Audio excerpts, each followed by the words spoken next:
outside from this terrible screen.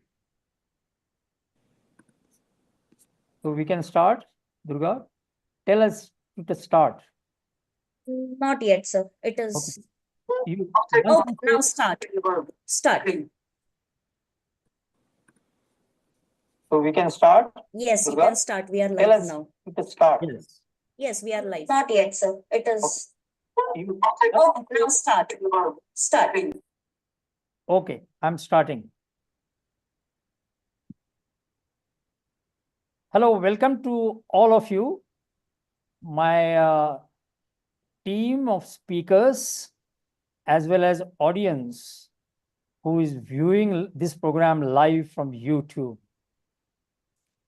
I'm also extremely happy to wish you the International Year for Preservation of Glaciers.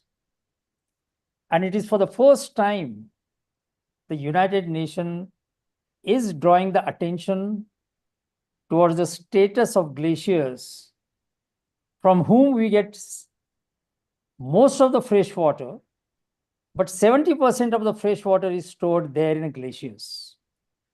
So it's such an important water storage in the world. And we are going to talk about those water storages, its impacts, the impact of climate change on the glaciers, and due to those impacts, how the ecosystem, the mountain community, and even the wild animals there, as well as historical data stored in the glaciers, how that will get affected. So that is going to be the most interesting subject that we are going to talk today. In December 2024, the United Nations General Assembly took a decision that 2025 will be year of preservation of glaciers. Not only that, from 2025 to 2034, it will be a decade of working on a science, the technology, the mapping, analysis, assessment, and early warning systems related to glaciers. So 10 years, all the important institutions dealing with the subject, whether it is WMO, whether it is a UNESCO, or whether it is ICIMOD, or number of other international organizations or intergovernmental organizations will be working on the glaciers and its impact on humanity. And not only humanity, the impact on ecosystems. So that is the context of our talk today. And for this important subject of glaciers, we have with us unparalleled combination of experts from all around the world. Most importantly, from the Himalayan world. As you know, Himalaya is a name in Sanskrit, there's an ancient language, which means the house of snow. And that house of snow holds water, fresh water, from where the rivers go or originate from both sides of Himalaya, or all the four sides of Himalaya. I think that is a better way of putting it.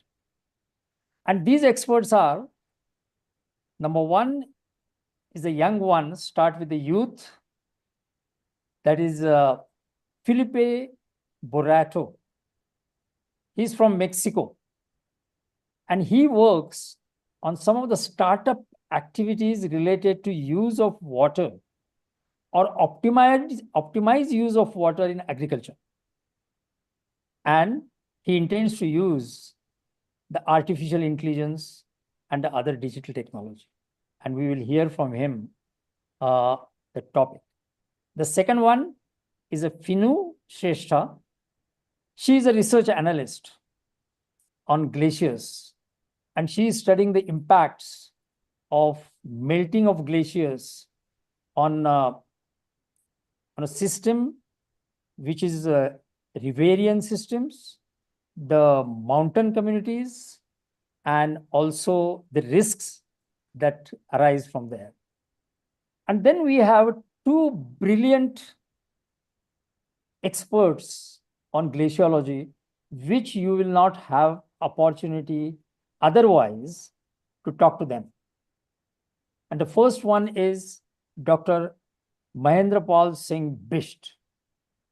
And he is from the university in Garhwal. It is called Hemavati Nandan Bahuguna Garhwal University. It is right at the foothills of Himalaya. And he doesn't want to call himself as a researcher. He is a hardcore field environmental geologist, which of course includes glaciers. And he teaches, he's the head of the department within the university for environmental geology. And the last, but definitely not least, is Dr. D.P. Dowal. He is called as a Himalayan man for glaciers. The Time magazine called him the hero of environment in 2007. And there are only two. One of them was Dr. Dowal. And Dr. Dowal comes from the Ministry of Science and Technology, and he was heading the topics related to glaciology. So, ladies and gentlemen, we have an excellent combination, and each one of will take about 10 to 15 minutes to present their case, and you will have question and answer to interact with them.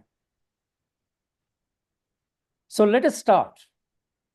And I propose that we start with a small video produced by UNESCO, which is the agency which is coordinating International World Water Assessment Program and International World Water Development Report, which is being released today in Paris.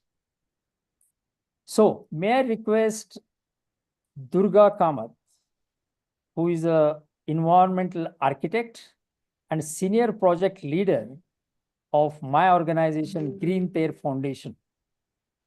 I will introduce myself probably at the end of the meeting, because for the simple reason that I am not a glaciologist at all. Neither I am a water expert, except that I know we have to conserve the water. So Durga, may I request you to start the video?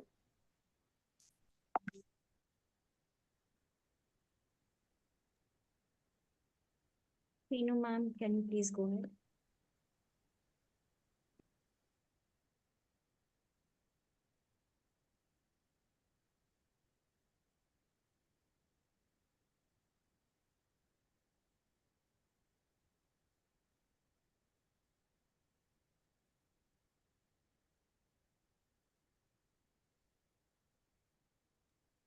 Can you see the video?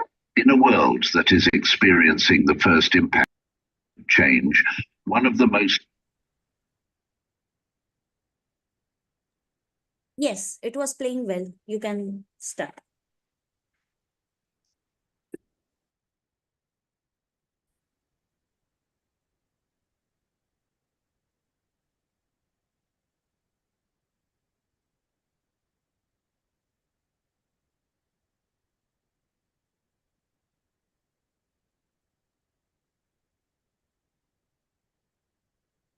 Here, no sound. We can't hear the sound. Yeah. Earlier we were able to.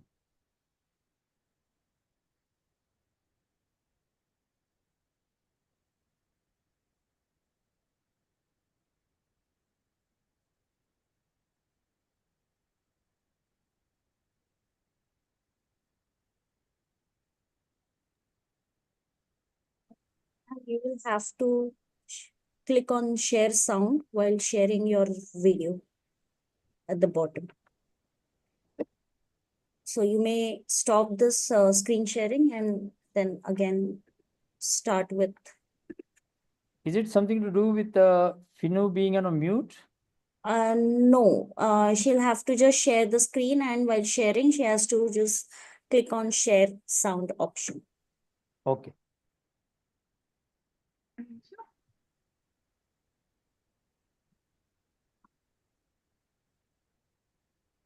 Is there issue on the sound? Yes. We are able to see the images, but not the background sound.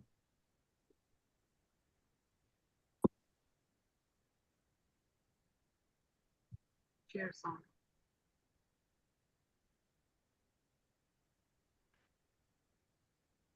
For their freshwater needs and living downstream communities facing an escalating risk of glacial lake outburst floods.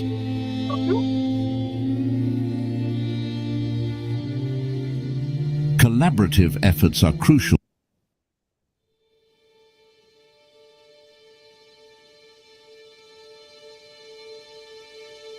In a world that is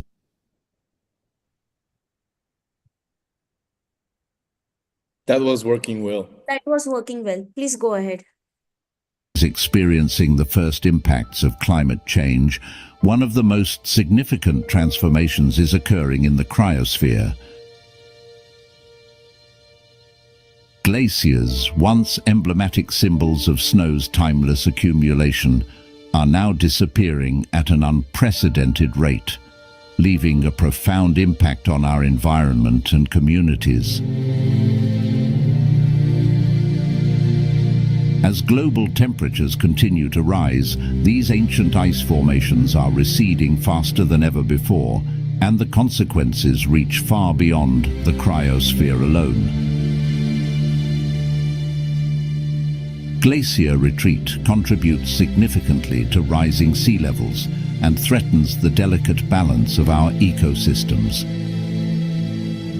The rapid loss of glacier mass disrupts global water resources, leaving entire communities facing water scarcity as they rely on glaciers for their freshwater needs, and living downstream communities facing an escalating risk of glacial lake outburst floods.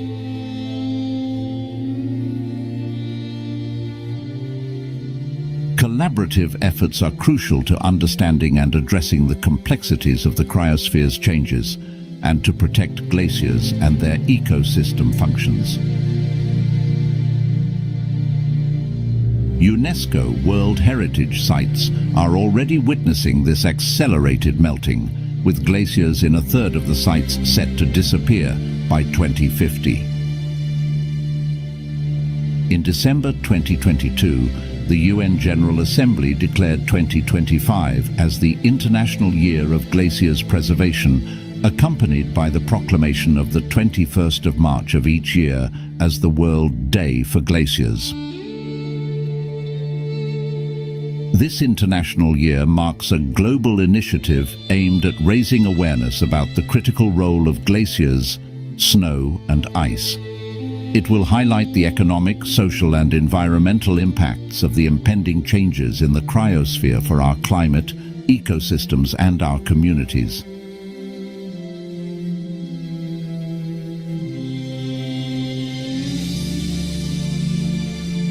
UNESCO and WMO are invited to coordinate the International Year, which aims to advocate for more ambitious mitigation, convene countries and communities affected by glacier loss, and mobilize the international community to share knowledge and best practices for preservation and adaptation.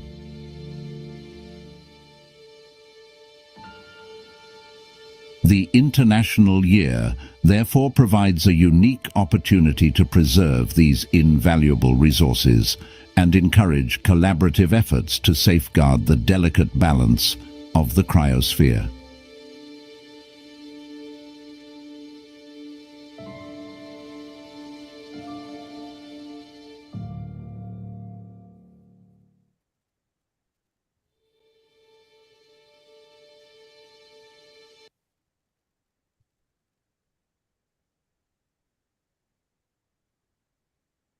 Okay, that's all.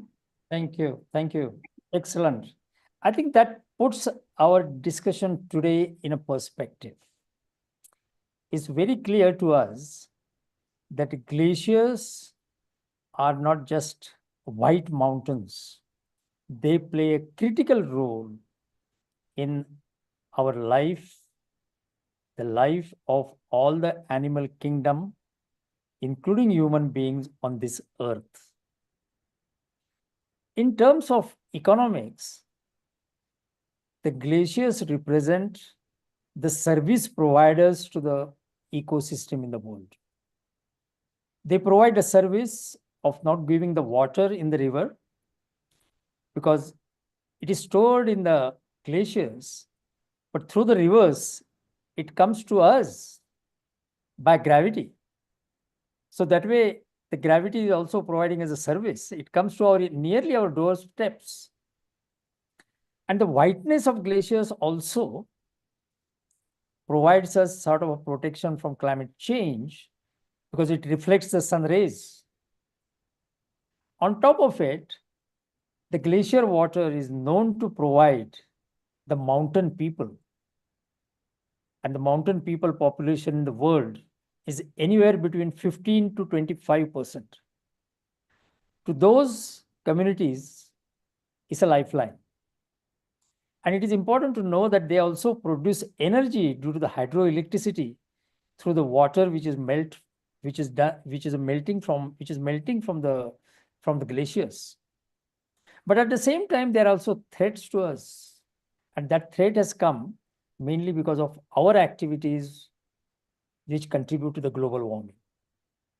That water which is melted from the glaciers can flood the glacier lakes, and they can cross their boundary and come to the communities. And communities probably never thought that glaciers can be so harmful to them. So there are various sides of the glaciers. But let's come to our first speaker, who is going to talk about the water coming from glaciers, water coming from rivers, and water coming from the ground level. He is going to talk about how to conserve the water for agricultural use. And as you know, 70% of the water which is consumed on this earth goes to the agriculture. And 85% of the total agriculturists, the farmers, are the small farm holders. So teaching them how to conserve the water is going to be the gigantic task. It is a task as tall as glaciers. But here is a person, his full name is Isai Felipe Barato from Mexico. He has set out to teach the farmers by using the modern technology how to conserve the water without affecting the food security or the agri system. And he has also developed, we probably have heard about carbon credits, but he talks about water credits, thereby enhancing the income of the agriculture community. It's a wonderful, innovative ideas that he is bubbling with. And let's listen to him. Felipe, the floor is yours. Go ahead. Thank you, Mr. Shende. Yes, indeed, it's a huge task. And I also thank a lot the opportunity to join you and this discussion. I just want to confirm whether my presentation is already on. Yes. It is. Yes. Yes. And indeed, so everything is connected. And for today's talk, I would like to start with a personal experience about glaciers and what is happening, not only, well, everywhere around the world and specifically in Mexico. So this is me. I am Felipe. I am from Heliopas. I am focused on international accounts. And as you mentioned, we are focusing on optimizing water use in agriculture. And I also enjoy, among other sports, to go high on the mountains. Here in the picture, you see the Jinaquicatl, or the Nevado de Toluca mountain in Mexico. And this has a very personal space in my in my heart, because this is a mountain that I and my family used to visit years ago when it was still covered with snow and some patches of ice. And sadly, in only the last 60 years, 98% of the glacier cover has been lost. And this is not only something that it's affecting this mountain, but also many other mountains in Mexico, where over the last years, even complete glaciers have disappeared. And exacerbating this huge problem of doing something against this. In 2018, the researchers from the National Autonomous University in Mexico placed this plate on a disappearing glacier in one of the highest mountains in Mexico, which disappeared that year. And it also raised the interest and the attention. It should raise the interest and attention of not letting them disappear, because they are huge and key parts in water cycles and water use systems, not only for the mountainous region, but also for the whole water system. Up to 60% of global fresh water is originated in mountains and glaciers, and everything is linked. So not only the cryosphere is connected to the groundwater, but also all of the rivers. And as you mentioned, it's not only storing water, but if this cryosphere recedes, these reliable water flows are disrupted, and this affects directly not only agricultural irrigation, but also our industries and our society. Today, 4 billion people face severe water scarcity, and around every year is we see that the amount of the Lake Victoria is completely depleted from groundwater levels. So imagine that the complete Lake Victoria is being depleted every year from groundwater reservoirs. And of course, as you mentioned, 75% of the global water extraction is directly linked to agriculture. And of course, the growing population and the industry fight not only for societies and farmers that want to go into the industry, it creates a fight or a conflict in terms of who should get access to these water resources. And one of the largest problems that we have today is that we manage irrigation very poorly. And we are not only depleting these resources, but we are also having an impact on other resources that are not renewable, like the soil. Soil is eroded if it's irrigated constantly and without any care. And of course, the use of agri inputs and over irrigation pollutes aquifers, which are in the ground level. This also creates food security issues, less resilient societies, and of course, conflict. So just the last week, there is a movement of asking one country, another country, that they should pay some water back.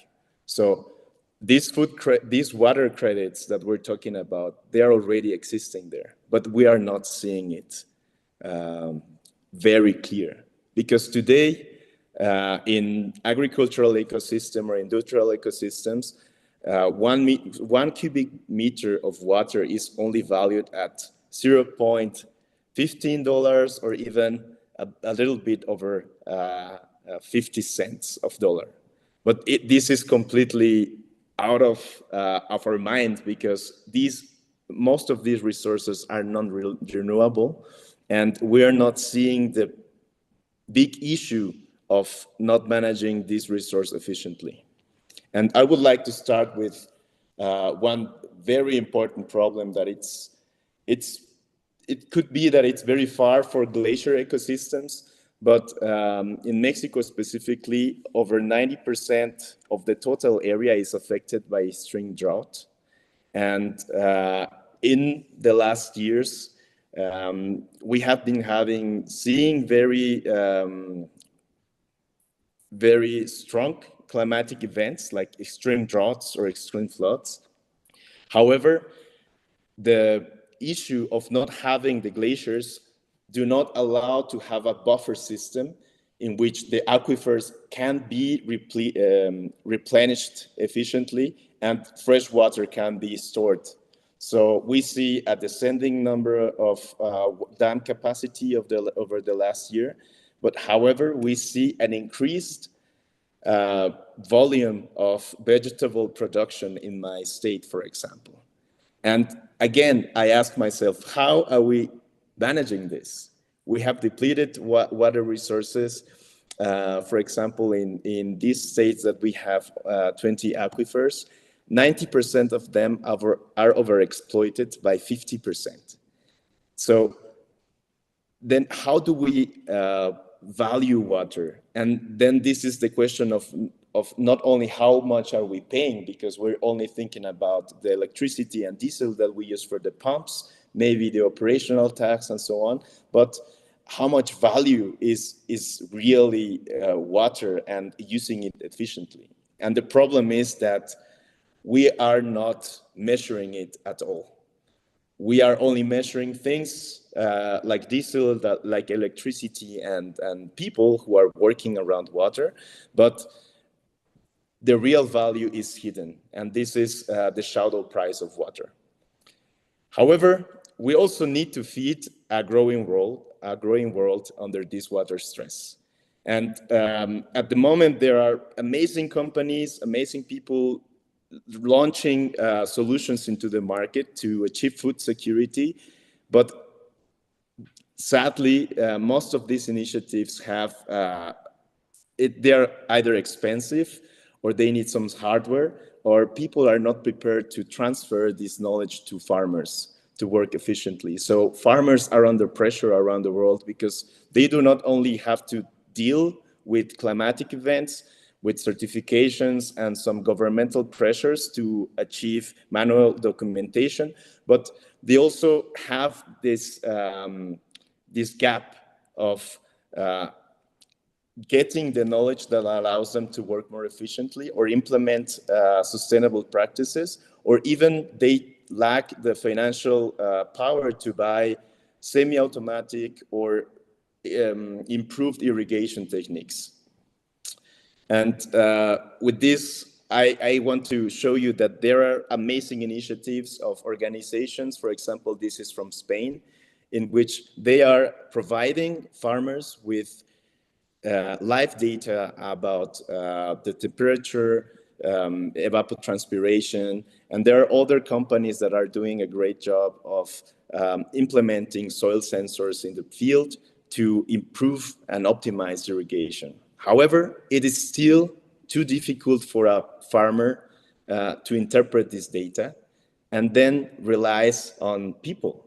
If we implement, for example, something more easy that could be providing some transparency, it is still difficult because also farmers rely on a team which often changes a lot. So achieving a constant flow of information to be able to measure and then improve water use is very difficult, as we see on the pictures. So over the last 7 years, we have been seeing this issue, and we have been working with research institutes at Heliopas, and we decided to launch a solution that needs a radical change, but that delivers radical results.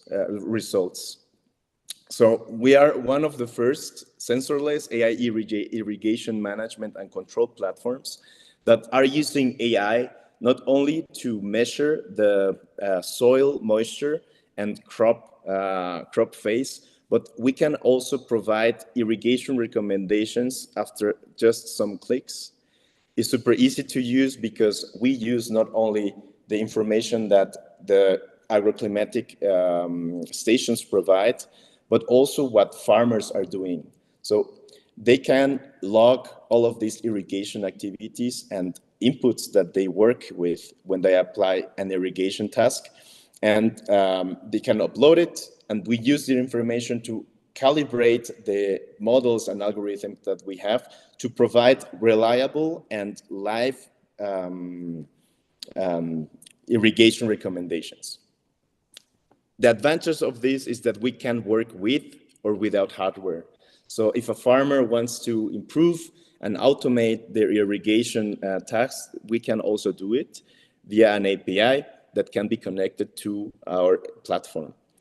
We're not only providing this transparency to farmers, but we're also providing transparency to governmental organizations, and we're facilitating their value proposition to their farmers, in which we can work with the climatic networks, the networks of climatic stations that they are spread, for example, in my state or in Navarra.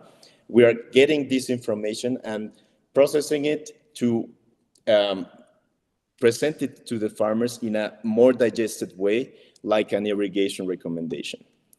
But it could sound that we're doing magic. This is not magic. It's really hard work that we have collected over the last 7 years, working with research institutes and connecting to global sensors for developing algorithms that combine the satellite data, agronomic models of the crops, and optimal irrigations and irrigation models to adjust it and do it as easy as possible for the farmer to interpret using the power of AI.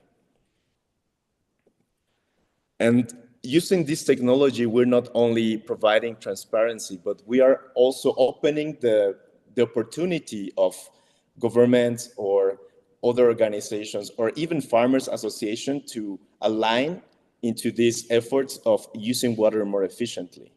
And one of these huge opportunities is to offer farmers and organizations the opportunity to also have an alternative income, which is the idea of the water credits, which we already know with the carbon credits, which are very well spread, and they are also very well accepted.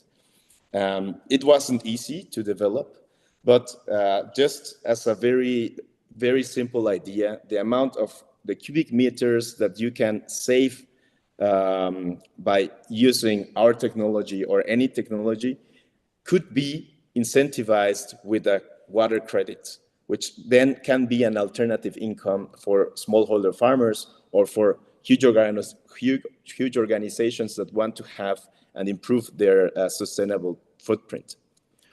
With this sensorless technology, we can empower farmers of any size, and sustainability and food security is then also empowered by aligning all of these stakeholders in the production chain for food production. And to stop only saying some words, I want to show you how this works. This is a real farmer in Mexico, which is implementing our solution. They are working with carrots and they're using drip irrigation. So with the platform, they can monitor their plots, but also they can monitor multiple crops and how is their current irrigation schedule. They can use our vegetation index to identify whether there are some anomalies, and I automatically go there and see what is happening, whether drip is broken or whether they could have some weeds coming up. Planning and controlling irrigation tasks is super easy, as you see in the middle screen. You can let some messages like instructions of what kind of input should be applied and when, from when to start and when to end the irrigation. So reporting is then super easy to use, and certifications or even some incentives are almost automatically gotten if we can provide this transparency and ease of use in logging irrigation tasks. And we also worked together with universities to validate these AI-driven irrigation recommendations. We had a control in which a system with sensors were implemented, and very well renowned model, the Geisenheimer for deficit irrigation recommendations, was also tested against our technology in turnip cultivars. This was in Germany. We need to say that the weather station that was used for this experiment was 2 kilometers away. So we can work very reliable, even if the weather station is not directly on the plot.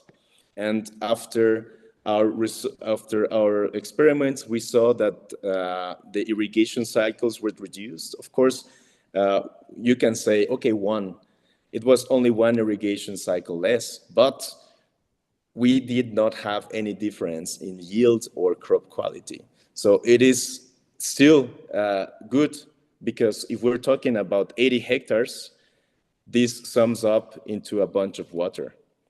Also, the irrigation volume was reduced. Not only when and how often should water was used, but how much water was applied. And this has an impact, of course, on input use efficiency. So, of course, if you're using soluble fertilizers and you're applying it to the soil and you over-irrigate, you're washing up all of these nutrients and, of course, polluting the aquifers and groundwater. How our technology works and how it is different from others is because we auto-calibrate our irrigation recommendations based on climatic events. On the screen, you see different colors of the columns. The light ones are the irrigation tasks that the farmers or the controllers are applying based on our recommendation, and the darker ones are precipitation. So if there is a huge spike in temperature or in irrigation or in, for example, radiation, the conventional form of doing irrigation recommendations has to be recalibrated. So a skilled person has to be, of course, involved, and this takes time. We have solved this with AI, and that is why we provide reliable recommendations using multiple levels of data. In here, you see that we're using the Geisenheimer model deficit, precipitation, temperature, evapotranspiration. And with this, we can be sure that the recommendations given to the farmers are reliable for them. And of course, they can decide. With the farmers we work, the first times, they always go into the field and see whether the soil still has some humidity.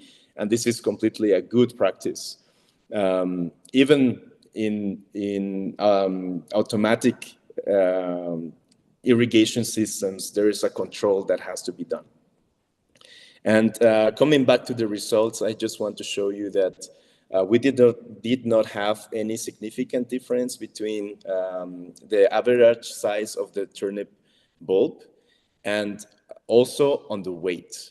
So we can be sure that at least under these circumstances, with our recommendations, a farmer can work as precisely with our technology as with a sensor-intensive recommendation system, or even a university-backed recommendation model. So this is how they look like when they were harvested. On the top one, they were from the Geisenheimer model, and on the lower one, from our technology recommendations. And this is with another variety. And I just want to come back to this slide to say that radical results require radical change, because we cannot move forward if we don't change the importance of information in farming. Sometimes we are I am also an agronomist, we are very guttural and emotional. And I think farming has to be this way. But we need to give the importance of thinking of information systems to provide transparency, which then will allow us to make better decisions based on information that we analyzed. And with this, I want to end my presentation. Thank you for your attention. Thank you. Thank you, Felipe. That was very result-oriented and also what is called as radical results with radical change, but also your radical commitment. And people like you are much needed, where most of people of your age are going towards the modern technologies and the course and all that, but you are utilizing that for the basic problem of food security, which is so important. I just realized that it must be 6 o'clock in the morning in Mexico. And that exactly is the time when the farmers in India get up and go to the field for work. So that matches very well. Thank you very much, Philip. We'll see the questions at the end and how you would be able to answer it. Our next speaker will be Finu Srestha. And as I introduce you, Finu, she's a remote sensing geoinformation analyst, an expert in cryosphere, and most importantly, the water risks. And the water risks are not only water insecurity, not the water stress, but also related to unexpected floods, which can come out of the, and we have seen so many such instances in the last couple of years in the foothills of Himalaya, and they have really disturbed this community. Finu comes from ICIMOD, that is an International Centre for Integrated Mountain Development. I mean, many times we living in the plains forget that mountain is only for tourism or for trekking, but we forget that there are communities living there and they provide very important eco services to the rest of the community. She hails from Kathmandu in Nepal. That's where the ICIMOD Center is situated. And she is committed to the research on the impacts of climate change on glaciers. Glaciers, source of water and threat to mountain communities was her topic on which she spoke extensively. I'm really thankful to Director General of ICIMOD, Dr. Pema Gamsho, who strongly recommended that Finu takes part in our talk today. So Finu, you have about maximum of 15 minutes to tell about your outstanding work. Go ahead. So let me share my slide.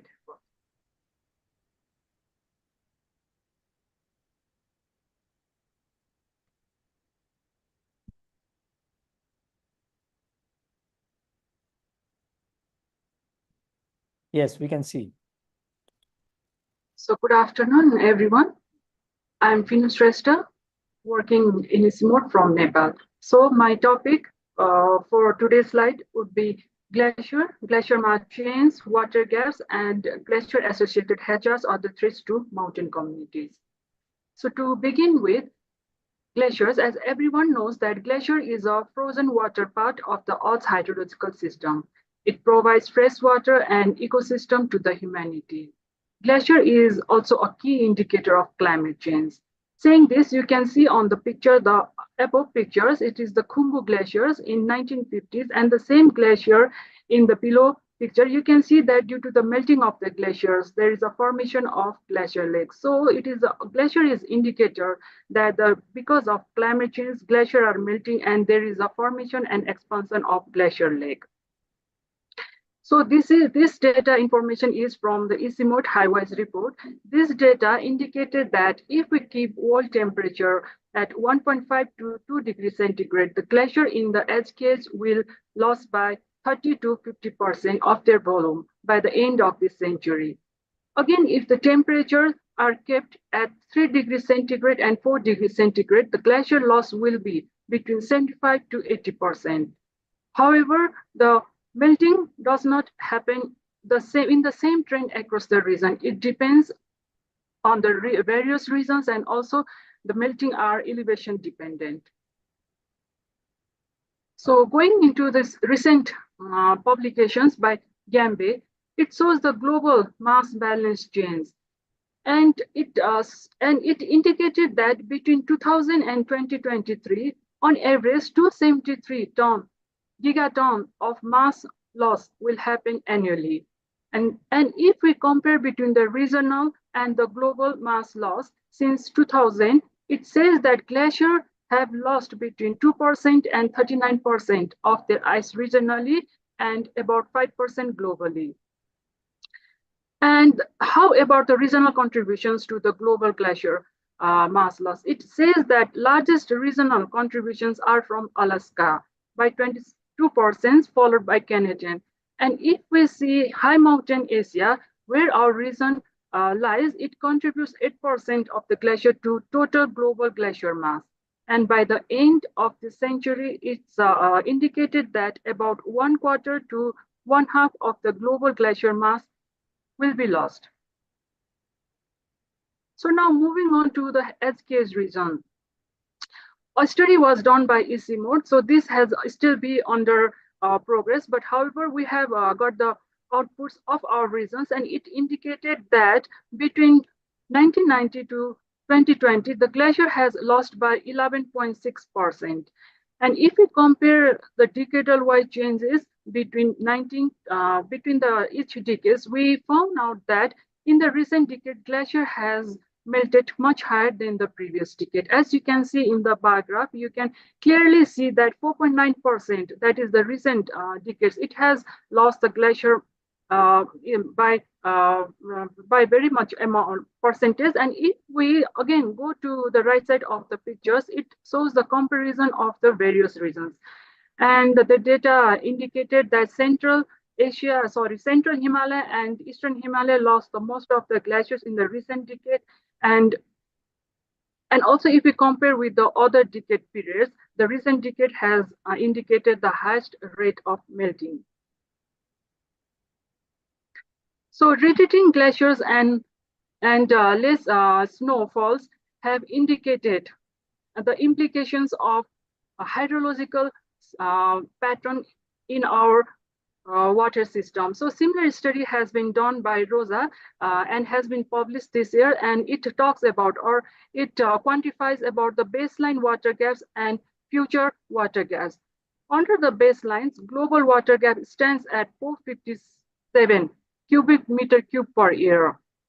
With projection under the two warming climate scenarios, it says that global water gaps are expected to increase by 484 cubic meter cube.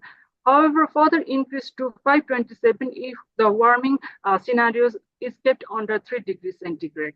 So what a very interesting fact, it comes that under the baseline climate, that is the current baseline climate scenario, the largest water gaps are found in India. And if we projected this baseline climate into two warming scenario under 1.5 degrees centigrade and 3 degrees centigrade, it claimed that the water gaps will increase further to 11 cubic meter cube per year to 17.2 cubic kilometer per year. So the accelerated melting of the glaciers have increased and have exacerbated various glacier-associated hazards. And few of them are Gulf, ice avalanche, glacier detachment, and there are few others. And it has been projected that Gulf risks across HKS will increase by threefold by the end of the centuries. So taking example of Gulf, this is a recent Gulf that happened in Nepal last year. So as you can see that the upstream lake, sudden release of this or the collapse of the upstream lakes triggers the downstream lakes, where the moraine surrounding the lakes gets triggered and the lower lake collapse. So when it collapses, yeah, it clearly indicates that the downstream community, the downstream community has been highly infected by this glove. As you can see, the settlements have been all swept away, and also the bridges, roads, everything over there has been swept away, and a micro hydropower over there has also been damaged. Another recent glove was in 2023 from Sikkim, India. Due to the failure of the lateral moraine, there was a wave generated in the lake that passes through the narrow frontal end and result in the moraine collapse and glove. So you can see that when this gloss happens, there were a large destruction in the downstream parts, including the destruction of the hydropower. And also the settlements were swept away, and so many damages, economic and the social damages down streams we can found from this glove. So similarly, I want to here focus that glove is not only limited to the one country. Glove can happen in one part of the country, but the huge destructions can happen in the downstream country. This is such one of the example of that glove. So this is 2016 glove that happened in Tibet. As previously, we have been monitoring this glove, not this glove. This is a very small glove. You can see it here, the huge glove, the large glove that you can see. We have been monitoring this large glove thinking, and it also comes under potentially dangerous glacier lakes. So we have been monitoring these lakes, but all of a sudden, a very small lakes just nearby reached out in 2016. And as a result, there was a huge destruction in the downstream in Nepal side. We swept away the roads, buildings, settlements, and $1 million hydropower plants. So you can see before, during, and after images of the hydropower. So here I want to emphasize these three gloves here because there was a destruction of the hydropower from these three gloves, and we have still been lacking in understanding the dynamics of the glacier lakes in the upstreams. And also we don't know or the clear pictures about the condition of the glacier lake. We do have inventorized the glacier lakes, but we actually don't know how much the glacier lake has been expanding and the forming and glacier melting means that there will be the increase in the glacier lakes, which put the lakes to the risk. So there is very less information about which lake is dangerous and should be prioritized for the mitigation. So there is a lacking of such information still today. And I want to highlight that without the information of critically dangerous glacier lakes, this construction of hydropowers in the downstream will bring the extreme events like this. So snow and ice avalanche are another cryosphere hazards, which are less discussed among the other component of cryospheres, but these hazards are also equally liable for the death of the people and other destructions like this one. So ice snow avalanche happens due to the rapid melting of temperature or human activity or natural tremor.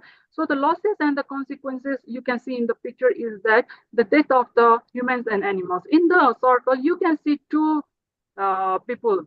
They are ascending this mountain, but because of all of sudden of the snow avalanche, they get killed. And also on the right one, you can see the animals because of this frequently occurring ice avalanche or snow avalanche. These animals have become the victim of this hazard. And also besides this, it also destroys these infrastructures, including roads, bridges, and the buildings. And also it disrupts the tourism activity and also disrupts the crop farm. So lastly, on my way forward, what I want to highlight is that research and the innovation plays a crucial role in taking the challenges, in understanding the challenges that are brought by the cryosphere hazards. So developing advanced technologies such as remote sensing or automatic weather stations or advanced AI-driven models can help to enhance early warning systems and also improve hazard assessment. we should also have the long-term climate change study impacts on the cryosphere hazards, so that if there is any potential future in the risks, we can get to know that and can mitigate accordingly, or we can have the adaptation efforts for that also.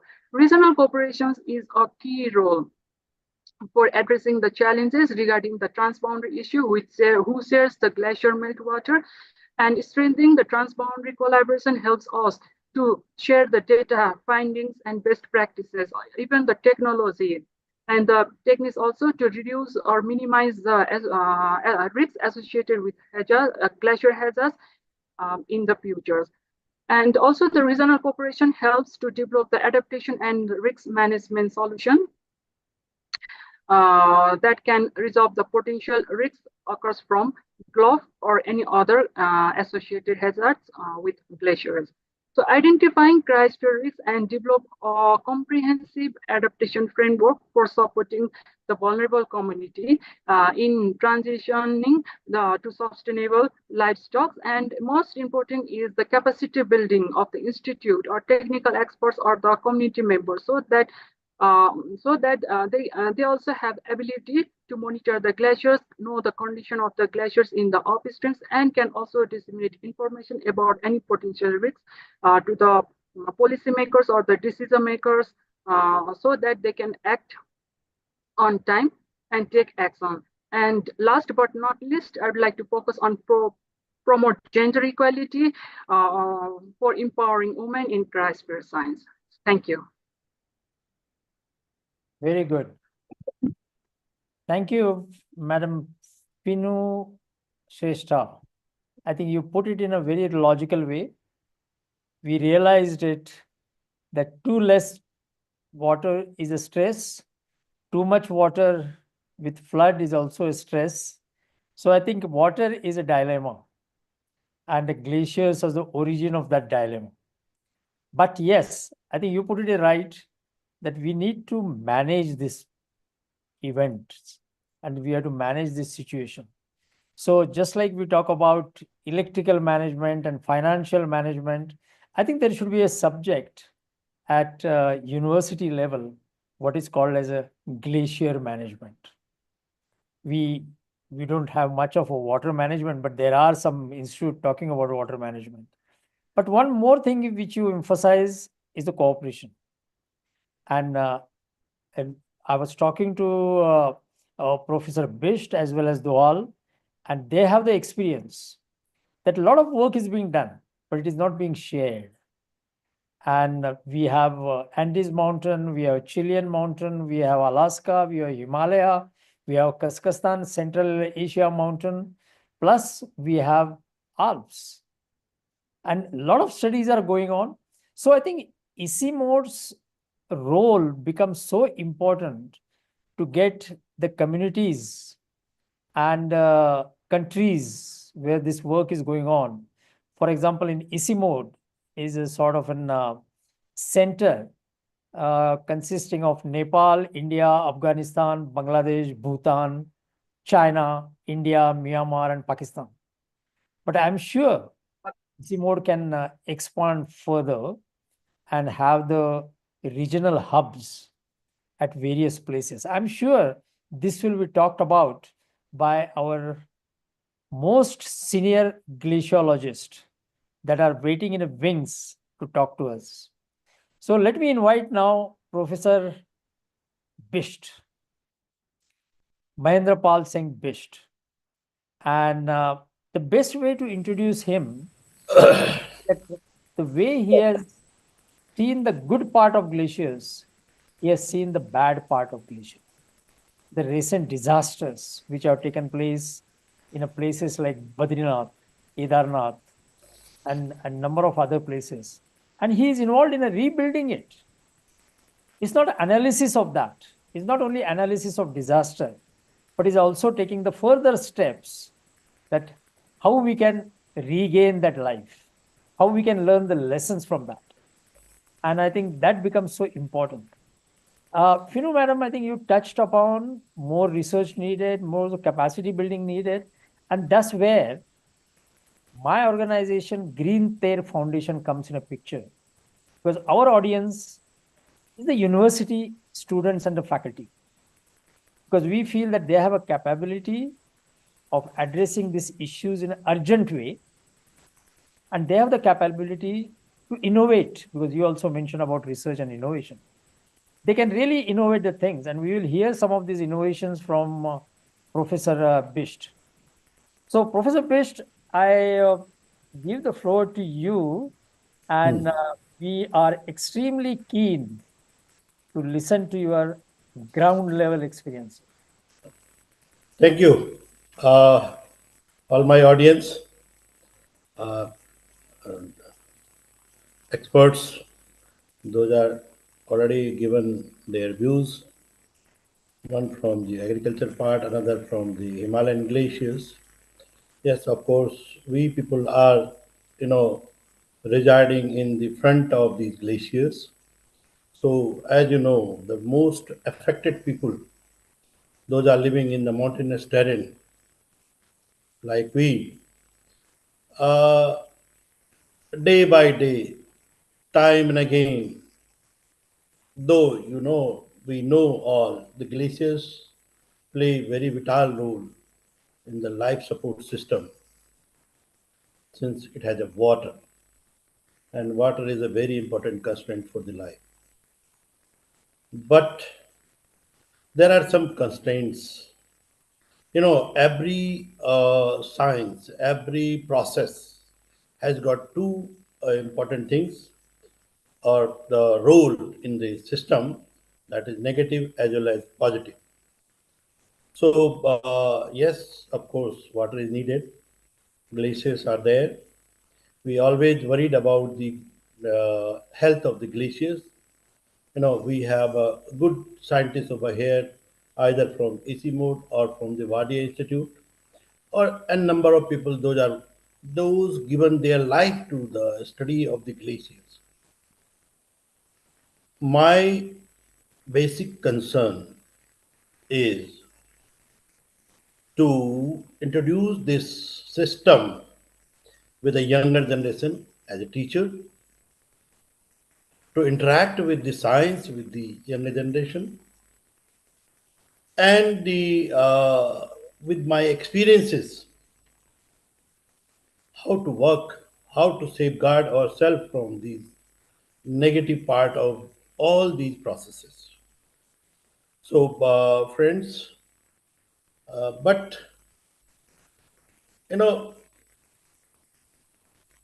whatever I experience, I feel, or I get the knowledge from this nature, uh, positive as well as negative, in the form of the river system, in the form of the glacial melts, in the form of the disastrous activities like avalanches, like your glow phenomena, which already my previous expert explained, and then the role of human being for the sake of their developmental activities, what to do or what not to do. I think this is very, very important since the man centered things everywhere. You know, your GDP, your research, your everything, that is for the man, the economic development of the man, or the well being of the man, or the human beings. I think besides these human beings, we have a life support system, we have another life, either it is forest or the wildlife. That is equally equivalent.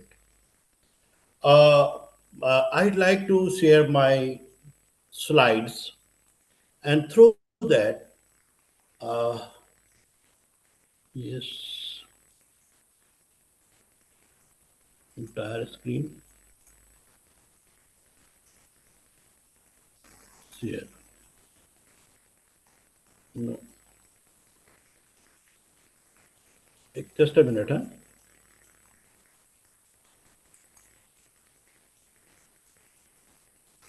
Where is my screen?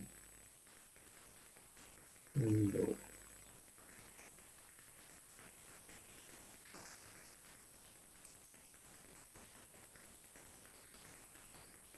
Wait a minute, please. Huh?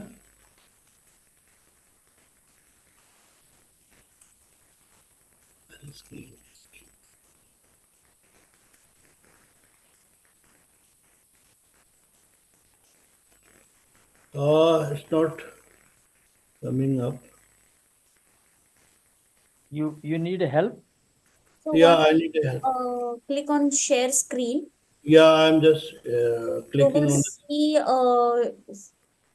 windows, small windows, where you have to click on your presentation. Yeah, this is my presentation. Is it visible? No, No. you have to share the screen. Click Video, on Already, share screen and then click, you will see the presentation window. I've already also.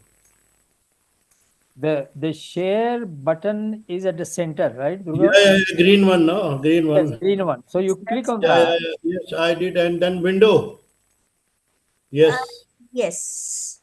say. Yes, now it's okay. Perfect. Right. Very Okay, good. Well done. I'll go back. Yeah, now you make it a full screen. That's right. Yes. Is it okay? Yeah, you may like to make it a full screen. Yeah, it's a full screen. Not yet. Why? There is, yeah, it is almost full screen. Okay, go ahead. Ah, I can see that you clicked on that. You may yeah, like yeah. to again. So I start my presentation to give you a glimpses of the incidences which I or the people of the Himalayan, Central Himalayan, you see the terrain, they suffered recently by this natural phenomena we call the glaciers, its processes, or whatever activities are going over there. I like to show you. I just put one slide over here that is called, see, it's a peak, one of the very, very river peak that is called Neelkantha, just behind the Lord Badrinath. But I put here a statue of just one Lord Shiva's, right? You might have seen. And then you see the Shiva is supposed to be another, this is it's a house of the Shiva, we call it. Once you say this is a house of the water tower or the snow, like saying we in Hindu mythology we say this is the house of the Shiva, and Shiva is the source of energy for all. That's why I put this slide. But just coming to the main focus, where I am going to discuss all the things, what happens in 2021 July. There is a Nanda Devi peak you might have. It's a well-known peak, highest peak of our Uttarakhand, and almost 7,870 meter. And in the catchment of this Nanda Devi, that is called the Nanda Devi Biosphere Reserve. It's a well-known biosphere. UNESCO declared it as a World Heritage Site in 1988, having almost 5,861 square kilometer. We studied in this area since 2003 to 2012. And then we got a special project from the Ministry of Environment, that is the one of the important core zone of the Nanda Devi Biosphere Reserve, that is called Nanda Devi National Park. We have a two core zone within it. One is Valley of Flower National Park. It is also World Heritage Site, and the another one is the Nanda Devi National Park. Now coming to the Nanda Devi National Park, yes, this is the area having almost 14 glaciers within the catchment of the Rishi Ganga. This is called Rishi Ganga. And what happened in the July 17, I'm coming to that, July 7, July 2020, 21, there is a stream called Rothi Nala. It's just 6 kilometers. Once we entered in the catchment of the Rishi Ganga from Blaze Rainy, see, This is the outlet. You might have seen the crusher. Is it visible to crusher also? No. Sir, Hello. yes. Yes. Can you put on the full screen because we are not able to see the entire screen. It is a full screen, ma'am. So because even Fino madam is not able to see, so just next to you can see there are next to comments there are 1, 2, 3, 4 icons. So please click on the fourth icon in the bottom. Bottom. There is no Yes, bottom. you can see the comments here. 4, 1, 1, 2, 3, 4 items. Yes. This one? Yeah. No. This is fourth one? No. Towards your right. Towards your right. 1, 2, 3, 4. Is it full screen? No. No. I guess we can can The go ahead. screen, back, white, height, shoot, taskbar. No. See, this is one. Can you go towards your right? I'll guide you. Yes, right. There is a 3 points. And so and all. No, that is your left. This one, the right. You can see at the bottom. Yeah. Upload blocked. Notes, comments. No. Just I'll close it first. They're Yeah. not telling. Okay, go ahead. I think it's Yeah. okay. We can see the next slide. It is not a full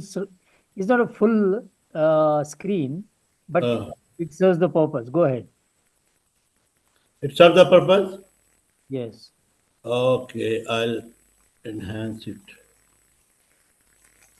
Yes, this is full screen. नहीं है, दिखाई नहीं दे रहा. No, दिखाई Is it दे रहा visible? है, We can see. लेकिन- Yes, we can see. Okay.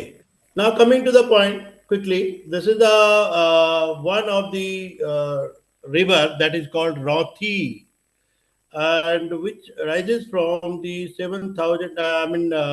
6,300.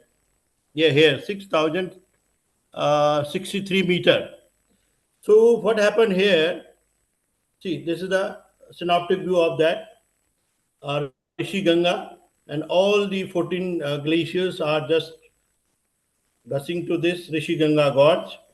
And this was supposed to be a Rothi glacier, which I am talking about. This one. Is it visible? No. Yes, it's visible, but not in the slide mode. It's Not in the visible. slide mode. Yeah, not. Yeah, क्या problem? it is on your PPT mode, but it is not on the slide mode. Are you able to know the difference between the two? Yes, yes, I know. The slide mode is the see where you see. नए नए बिस्ट आपकी side खुली हुई है 1 2 3 4 जिनको हटा दो किसको हटा दो जो साइड में सारे है ये हटा दिए उसको ये क्रॉस आगे कर दो अभी दिखाई दे रही हूँ क्या स्लाइड दिखा दे रही साइड वाली ये वाली 1 2 3 4 जो साइड के Yes. The one you were clicking earlier. Yes. Yes. Yes. Go ahead, click, slide show. click Yes, I hard. am going to slide show. No, but it is not working, Durga. He is clicking on it, but it is not But it working. is not working. I see. So, go ahead so I think he can go ahead because we are lagging behind in the time. So You can go I ahead. think Yeah. we can live with it, but we can see it. So you can show the slides. It doesn't matter. You Okay, can- okay. Yeah. Because here I am showing a full screen. I don't know why you are not getting it. I'm just clicking on that full screen, but even then you are not getting it. I don't know why. Hmm. This is called technological hazard. Yes. And every time it happens when we talk to the see, being a teacher, this is one of my first experience that we never taught the student by this offline mode or Yeah. online mode. See, Yeah. we prefer to talk always in offline mode. So Uh-huh. that's why we are able to communicate my students properly. Otherwise, the slide mode sometimes you see happen like this. That anyway, unfortunately, this is the unfortunate part. Next, yes, coming to the source where the incident starts, and that is you see Ranthi Peak. We are talking about 6063 meter, just in the left side or the northern face of the southern face of the Ranthi Peak. We have one huge crack develop over the rock mass, which is superimposed by the sediments or the ice mass. And this complete wedge-like structures, approximately 500-meter width and almost 1 kilometer at the height. This entire chunk of the rock mass, like this, get Can you remove very your clear. Just a moment, sir. We'll stop your screen and you present it again, because the issue is we can just see your first slide. Only first slide. Yeah, we can only see your first slide, Stop. I stop it now. and you share it again. Okay. And now.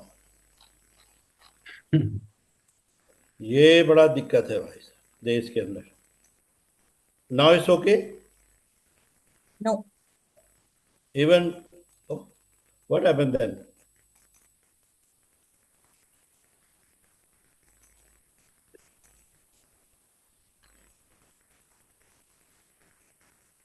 Upload blocked. Yes, so, why not you share your presentation with me, and till then we will move ahead. And yeah, I can share it. No problem. ठीक है.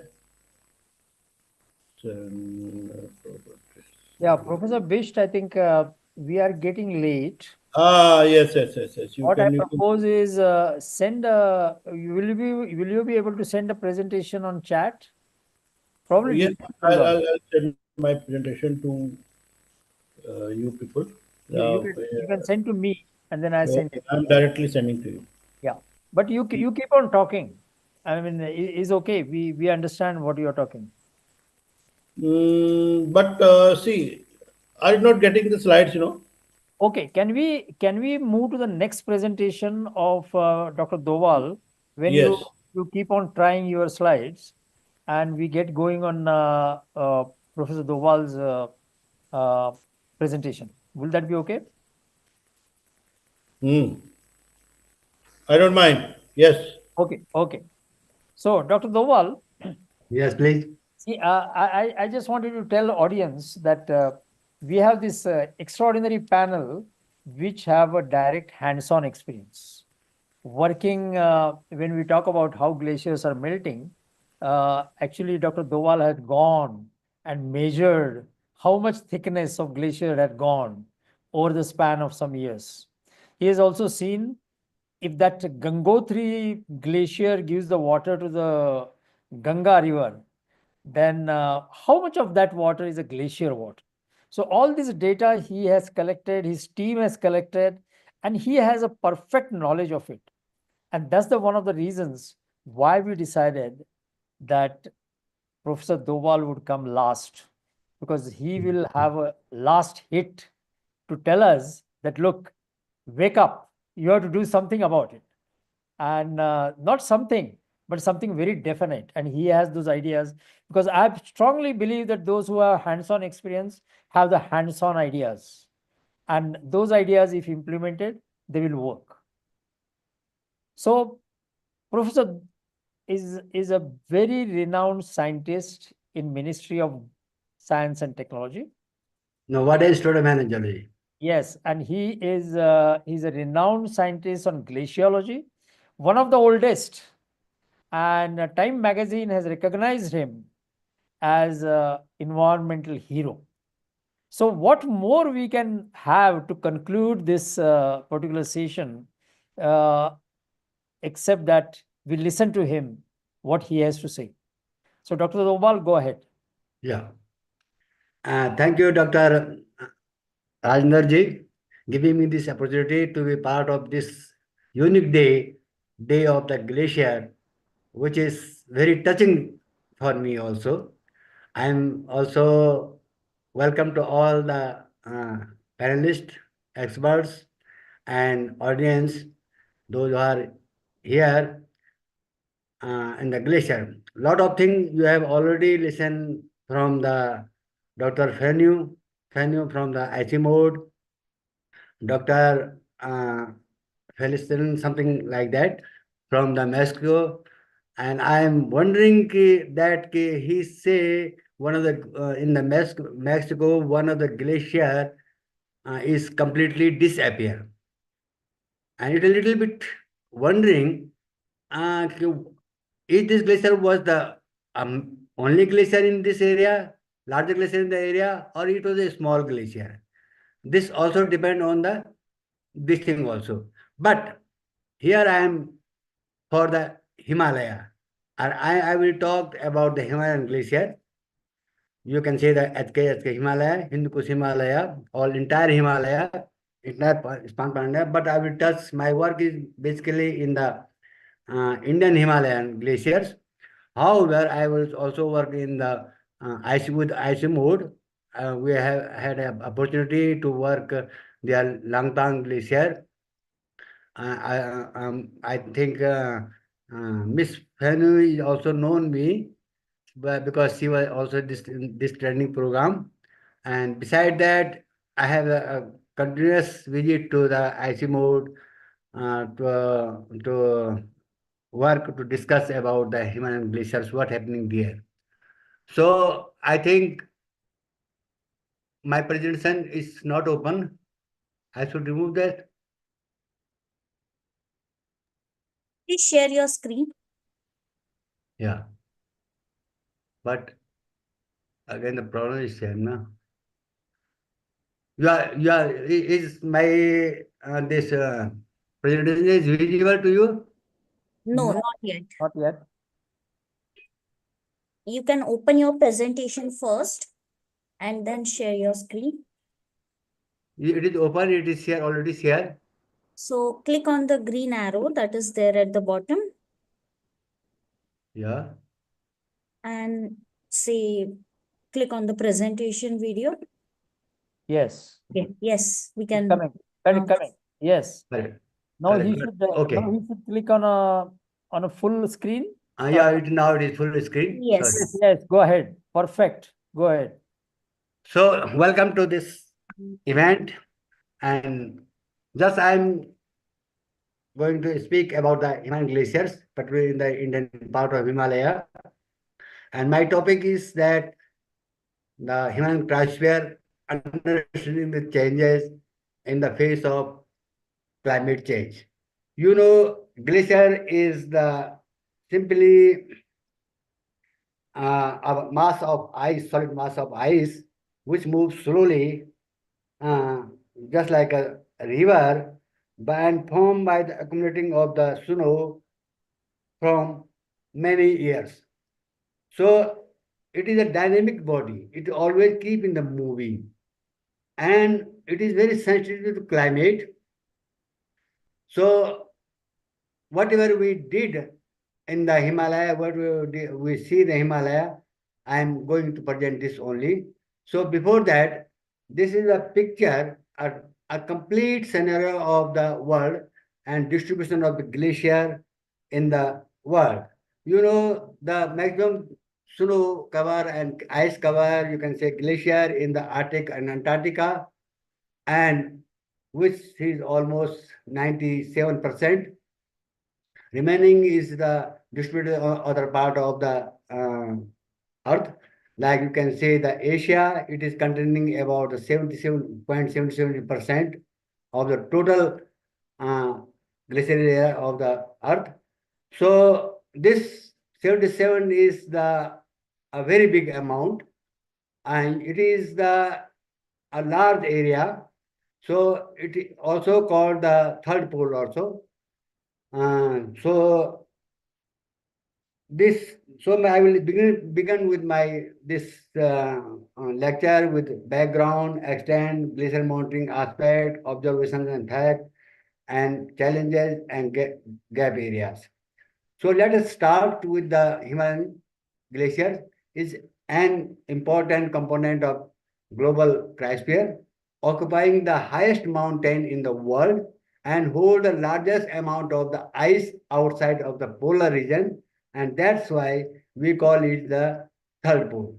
You know, the glaciers are the primary source of the water and sustaining livelihood of the millions of people living in the downstreams.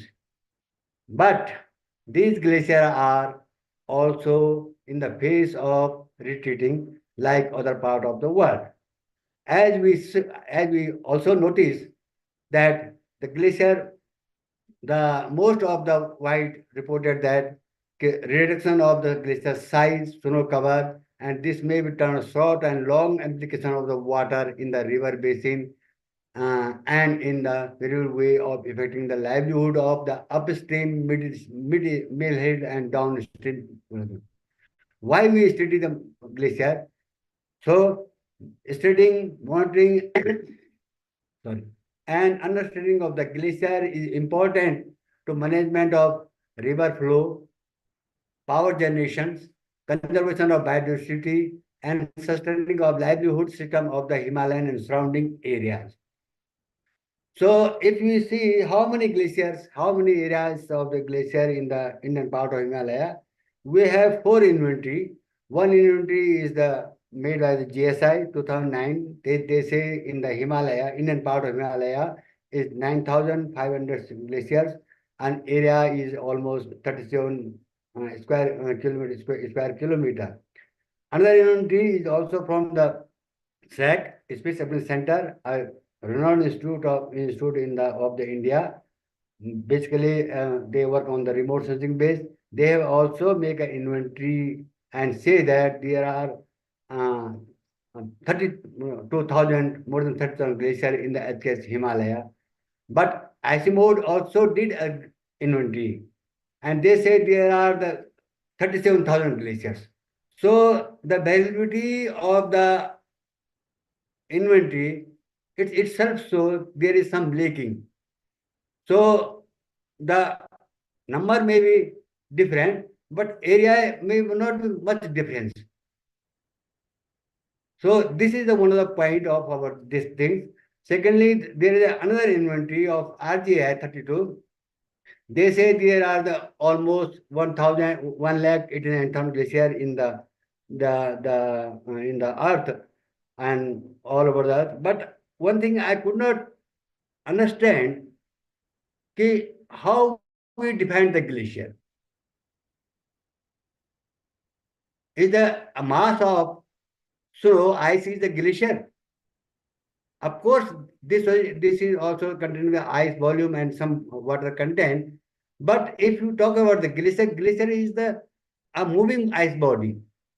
It has an accumulation area where it accumulates the snow in the winter and release the water through the melting in the summer. So it has its own dynamics. So there is something like that. So sometimes we say that there are lot of glaciers are disappearing, and that may one of the reason maybe this. We are also counting small glacier which are less than 0.1 square kilometer. We are also considered the glacier. This may be some of the clue in the study. Let's come in the Himalaya. So Himalaya, as you know, the Himalaya is the extending large area. So there is the variability in the topographic latitude, altitude, variability is very high. So the distribution of glacier is different.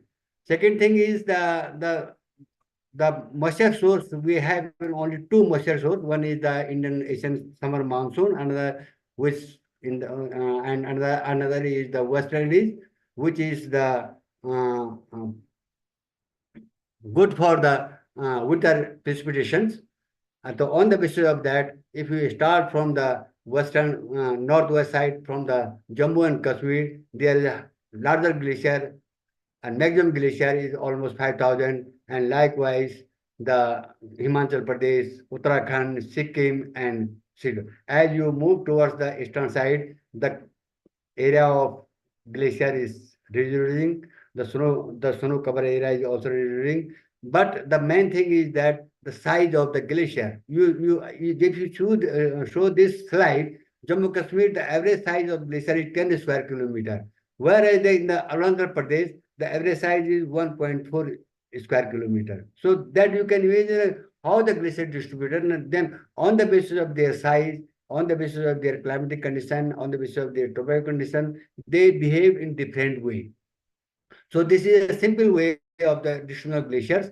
So another this slide we made on the basis of unity of GSI, which is little bit good, and at least you can see use this inventory, and you can find the glacier in the field also. So if you look on this glacier, the glacier which are less than 1 square kilometer, their majority is almost 66%. So you can say almost 70% total glacier of the Himalaya is less than 1 square kilometer. Whereas the larger glacier, say above 100 square kilometer, is 0.12%. But you see that there is 3 columns. One is blue for glacier area, red is for the area percentage, and black is from the ice volume. So you see the glacier number doesn't count. The area is important. So the volume of this less amount of glacier is very high. So this is the maximum, this small glacier.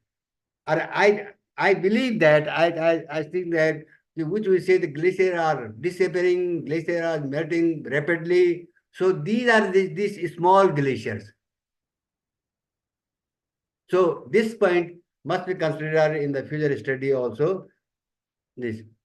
So this is the panoramic view of the mountain glaciers, Himalayan glacier. You see that this glacier is almost, this is Choravai glacier in the Uttarakhand near Kedarnath temple. You see there is a twin glacier. One is the Choravai glacier, another is Campion glacier. So this part where I'm marking this is the glacier accumulation area, and this is the glacier ablation area, and the glacier are almost 60 to 70% glacier is the debris cover, whereas this Campion glacier is almost completely debris covered glacier. So if you talk about the small glacier, what are the small glaciers? Small glaciers are the surf glacier, hanging glaciers, mountain cap, and glycerites. Glycerate glacier is the very young glacier. Only 2-3 year snow is there, and they are laid in the shadow zone, and they look like as a glacier. So sometimes when we use the remote sensing technique, so we consider it as a glacier. So these are the small glacier. So this is the list of the important glacier of the Himalaya. Siachen, of course, 30 to 72 square kilometer. Likewise, there is a number of glacier which are very large glacier in the Himalaya. And if we compare this glacier with the Himalayan glacier with the other glacier like Alps, Andes, and like that, I believe that the Himalayan glacier are more strong, more active, and more sensitive to climate. Now we come to our scientific concern. The first is, our Himalayan glacier are receding fast, slow, and are stagnant. So the word fast is little bit thinking. What is the gauge of the fast retreating? Is it 50 meter? Is it 20 meter? Or is it 10 meter? So there is no scale. We just call it glacier retreating fast. Either it is 10 meter or it is 15 meter. Second thing is the climate, global warming is only a forcing factor to retreat the glacier?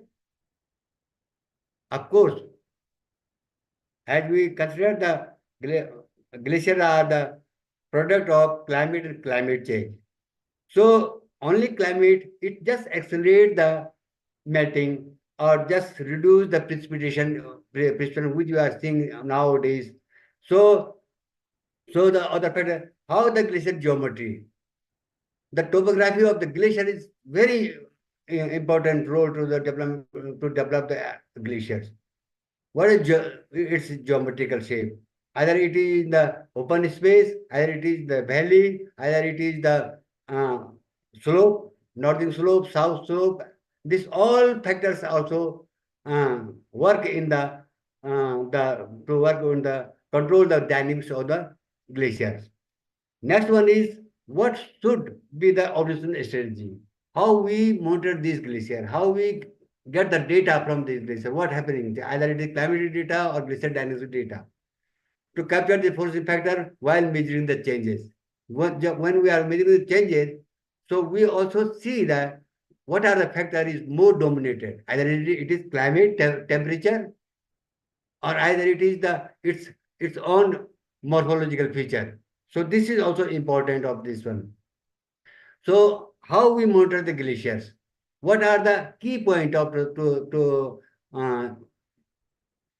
assessing the changes in the glaciers? Glacier dynamics, we do the mass balance. Mass balance we call is the gain and loss, how much precipitation we are getting in the winter and how much glacier are melting in the summer. And it is a ratio of gain and loss. Whatever we're getting, that we call it is negative or positive, or we can say that glacier is melting. Second is the snow cover. Snow cover is the very important in the water budgeting also. Most of the water we are getting from the glaciated area is from the snow only. Third is the ice flow and thickness. What is the slope of the glacier? Either it is steep slope or it is gentle slope. And what is the ice thickness? How much thick is glacier or how much volume it is containing. So these all we have to measure. Then discharge. How much water is coming from the glacier? Either it is coming from the surface melting or it is coming from the in-glacier melting. And how much water is coming from the ice melt or how much water is coming from the snow melt. So this another is when the glacier melt, it also brought a lot of sediments also. So what is how much sediment it is giving? Then surface feature. What type of changes is observing in the surface? That is also important. And the bedrock topography. It is very important factor. Whether a glacier is sitting over the hard rock or over the debris cover or pulverized sediments. If it is slopy and it is on the hard rock, the velocity of the glacier will be high due to its gravity and slope. And if it is sitting over the pulverized sediment, so the movement will be less. And if the movement is less, the in-glacier melting will be less. So you will get less water. Glacier will be alive the longer period. Second point is climate.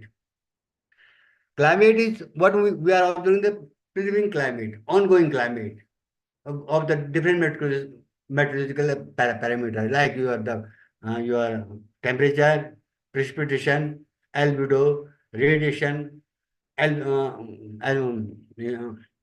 humidity, wind speed, wind direction. These are some of the parameters of this material parameter that we have to also record all the parameters.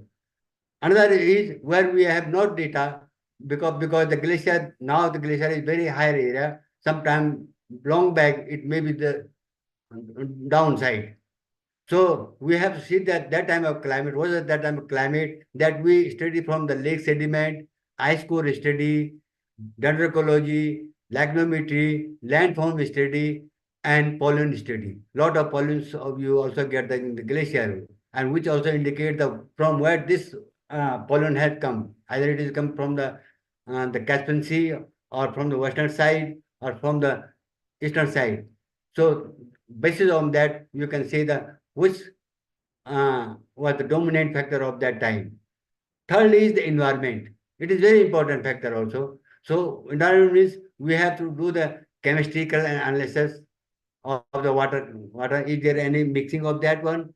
Ice core, glacier pollution, anthropological activity, glacier hazards, geology, and geomorphology also. So then we collect the data from the field measurement and as well as the remote sensing. Then we can create a model for each and every objective of the glacier monitoring system.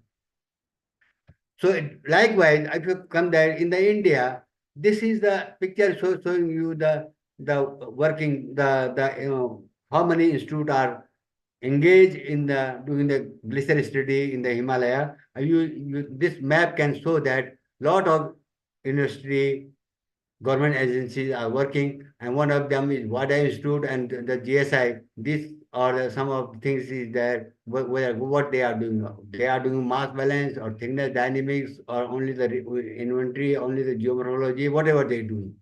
So the recent data say we are only because of it high altitude and high accessibility, you can't go the glacier regularly. So we have a very less study in the field study of the glacier in the Himalaya. Only 11, you can say 33 glacier we did the mass balance, or almost more than 100 glacier we did the glacier hydrology and other studies also.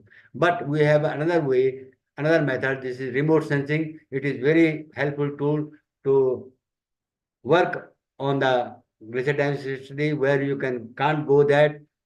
You can get the first-hand information from the remote sensing study, and lot of study also carried out by the remote sensing techniques.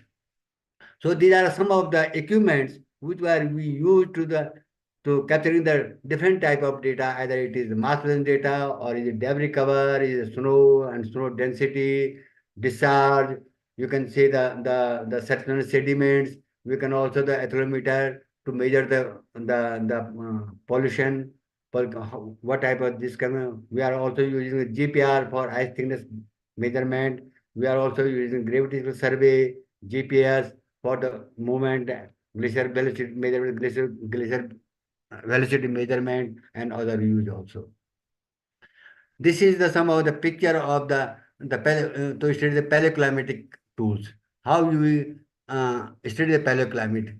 There from the dendrological study, from the lake study, old lake study. So these are some of the feature of that. So now our observation changes. What we see our observation, glacier is a dynamics and fragile ice body and always visible to the climate change, and most visible parameter of the climate change, where we can't use the incremental study, where we can't do the climatic study. So at least on the basis of the glacier behavior, we can say whether if the glacier is growing, if the glacier has a good health, then we can say this is cold climate, and if the temperature is high, it melting is more. So this is the things, and these are feature, mass, area, and length. On the basis of that, we see the changes over the glacier. Glacier retreating. All the glaciers are retreating. This is the warming phase, and most of the glaciers are retreating, and the average rate of glacier retreating fluctuating between 5 to 20 meter per year.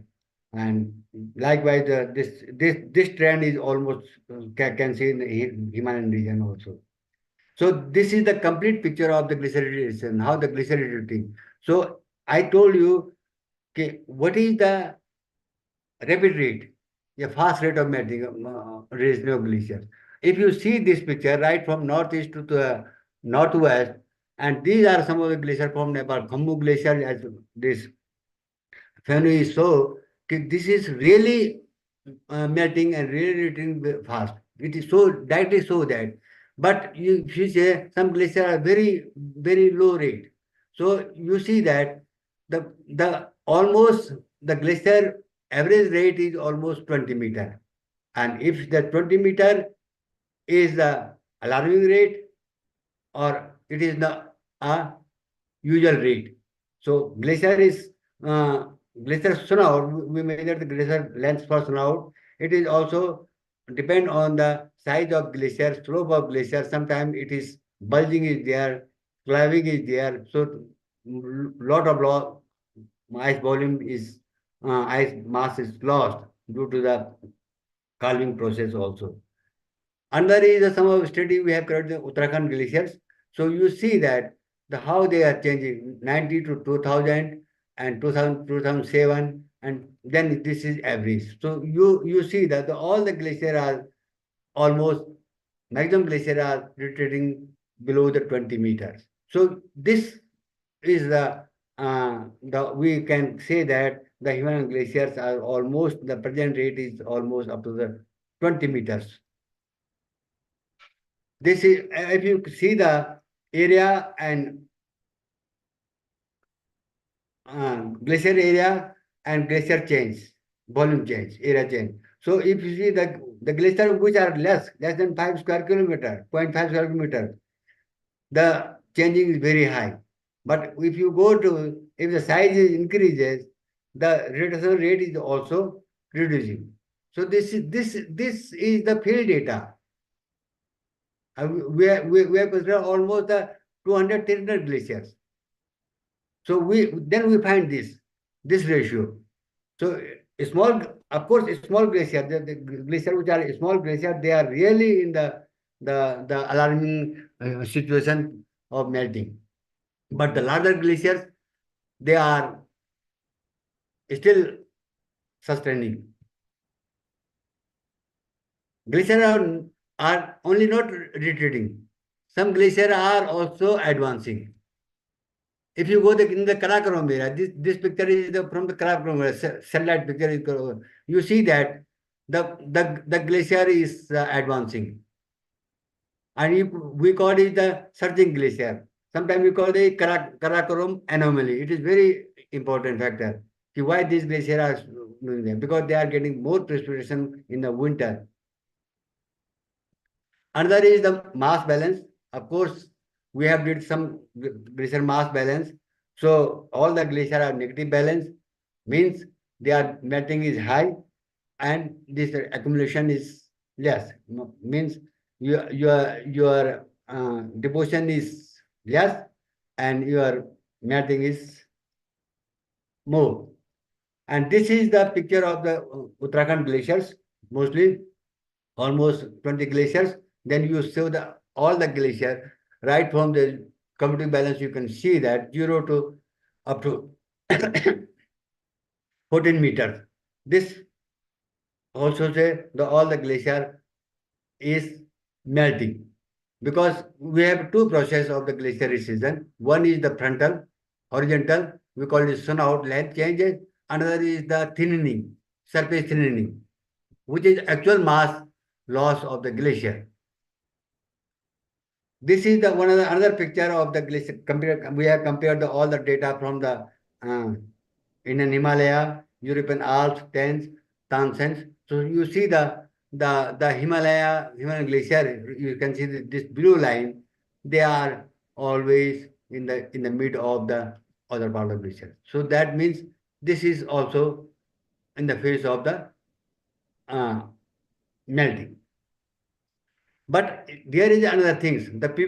Sometimes people measures only the frontal portion of the glacier. That gives you the length of glacier. And based on that, we call the glacier retreating very high. But when we do the mass balance, and then we work in the two glaciers in the same climatic zone. In Uttarakhand, we found that the difference, same size, almost same size, same climatic zone, but difference was only one was south facing, another is the northwest facing. The south facing receive more energy, more sunlight. Professor So, Domal, how many slides more you have? 2-3 slides only. Yeah, because we are getting late. Yeah. That's why this is the some of the ice thickness study we did in the Indian Himalayas. You see that this is the Tukran glacier. This is the first glacier where we did the GPR survey. and calculate the thickness, you can see that this dark blue is the more thicker and this light blue is the less thicker. This is Chotazari Glacier and this is the Gangotri Glacier. Another part is the discharge. If you call that, this is the apparent view of a basin. We did that on the basin level, right from the glacier to the low degree. So one glaciarized area, pro area, and non-glaciarized area. So you see that in the glaciarized area, this is the discharge of the each month throughout you have all complete summer season, and when we come to down, the discharge is increasing. So it is due to that we have other permafrost area. We have also precipitation is there. So the other glacier water is also coming there. So discharge is increased. And another thing is that we have analyzed the data from 89 to 1998 to 2007 on the 5-year average. We see that the discharge is reducing. We are getting less water day by day. And that directly reflect that we are losing our snow cover area. We have a less snowfall. We have a less snow cover area because whatever water we are getting from the glacier, the 70% contribution only from the snow. If you have good snow cover, you will get good water. And the glacier has its own priority, own dynamics. It is not melting very fast.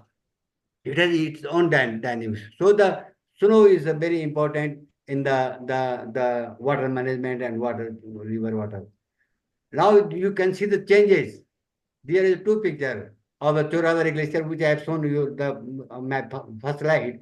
This is Choravari Glacier. It is almost 1882. This is two glacier, and that time the Choravari Glacier was very close to the temple. Now it is almost 1 kilometer from the temple, and now this is the situation. The large habitation is there, and the glacier is retreated. But you see that's why I'm saying that this is the Campion Glacier, and you see this is a present position, and this is the 128 year back. There is no much change in its frontal area. Changes only it is thinning. That means surface is melting, surface volume is decreasing. So it is thinning after some time, only debris will be there. Sometimes you call the rock glacier type. It will become the rock glacier. This is another picture of the Gangotri Glacier. We are talking about Gangotri Glacier. This picture is 1991 and this is 2011. So you see the changes. How much surface is lowering. This is Grand Glacier also. You can see the changes. How much changes is there. This is the Khatling Glacier, another glacier. This is the Pindari Glacier, one of the largest moderate glacier in the Himalaya. It was 1890s to 2009. You see the changes of glacier. This is another glacier. Another problem is the fragmentation. We have a larger glacier. We call it the compound basins, where the glacier have more than 2 tributaries. So the tributary of glacier, they are due to the melting and due to the other process, they are fragmented. They are just detaching from the main ice body. Once they detach from the main body, this melting rate is definitely changed. So one of the reasons that fragmentation of glacier, so glacier is size reducing more prominently. This is the small glacier, which are very sensitive. They are melting very fast, but they are very small glaciers. This is you can see this picture. Our timber line is ascending, and our snow line is also ascending up to that. Sometimes snow line was up to this point. Now here very few patches are there only. This is the panoramic view of the mountain glaciers after retreating, and I think these are some of the challenges and gap areas. Because we need the long-term field monitoring, then we can use our remote sensing data, then we can produce a model for the glacier. And model must be the first is in the regional scale, then you come to the global scale. Thank you So very much. these are some of the point. And the problem is the instrumentation, because the accessibility is very poor in the Himalaya, so we can't put the more equipment. Another is the geodetic modeling. Modeling part is we have a little bit uh, behind, because of we have not sufficient data. Model need the data. Another is your capacity building. Capacity building is important. We have encouraged the young people to work on the glacier, to work the be a field glaciologist, so they can understand actually what happening in the glaciers. Another is one of the we have done a lot of work. Every country is doing either it is Alps, yeah, Andes, Himalaya, but we don't have the sharing of data. We just come on in the when the paper is published. So the paper published is the cream of your study, not Dr. methodology, Paul, no. thank you. But if you consider this all sharing the data, so we can reach some of the other point also. Got So it. this was my last slide, and thank you very much. Thank Because you. a lot of things, but it is not no time. So I made my importance give some of Right, the right. important side. So I So can this understand, Dr. Dobal, that you have tremendous amount of scientific data accumulated. It needs to be updated further. But yes, you have to present all those aspects to the people. But I think the time is always short. And we wanted to have each one about 15 minutes. And your presentation has lasted for nearly 45 minutes, more than that. So, and then we have still our friend Professor Bisht waiting. So I think now we probably can see a smart presentation, which probably can take not more than 10 minutes, because there are a lot of questions which are coming up. Only 5 minutes. And I don't know how we will be responding to those question and answers. Probably Okay. I have to say that probably we will take it later on, but maybe one or two we can take it up. But Professor Bisht, go ahead. Thanks for waiting and thanks for your patience. Please, thank you so much for giving me this opportunity once again. Since I told you this is a technological hazard, sometimes happens, but now I think it is perfect. Now I'm coming to directly to the my slide number 4. That is giving you a glimpses of the Nanda Devi Biosphere Reserve, where the incidents was happened in 7th July to 2021.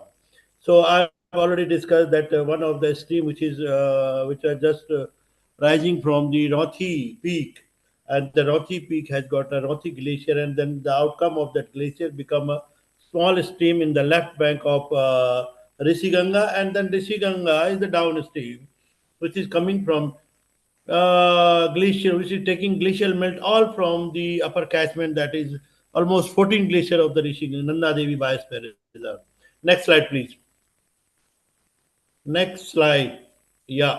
This is the synoptic view, which I have already explained. This is Rishi Ganga and all the glaciers. This is Nanda Devi. And we have Dholi Ganga, where this Rishi Ganga is meeting at Rainy Blaze. So, what happened in 2021 along this channel, along this Nala, we called it the Northi Nala. Next, please. Next.